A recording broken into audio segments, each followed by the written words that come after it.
Hey guys, in this video I'm going to show you how to cancel your Discord subscription. If you find this video helpful, please leave a like and subscribe to the channel. In saying that, let's just jump straight into the video.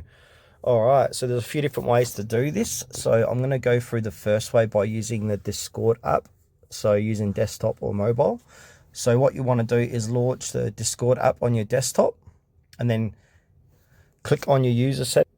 Click on the gear icon next to username at the bottom of the screen on your desktop, or if you use the mobile, tap on your profile picture in the bottom right hand corner, and then you want to access subscriptions. So scroll down and select subscriptions from the left hand menu for desktop, or mobile, manage subscriptions, and then find your active subscription, for example Nitro or Nitro Classic, and click on tap or cancel subscription, and then follow the prompts to confirm your cancellation.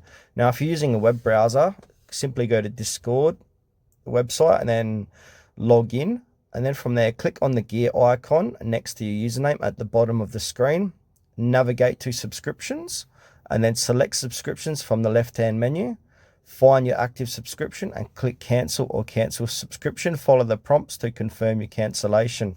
Now if you're using an Android device, you can, if you got any current or active Discord subscription, you just go to your Play Store, click on your user profile top right hand corner, go to payments and subscriptions, and you'll see any Discord subscriptions here as well, and just simply click on it to cancel.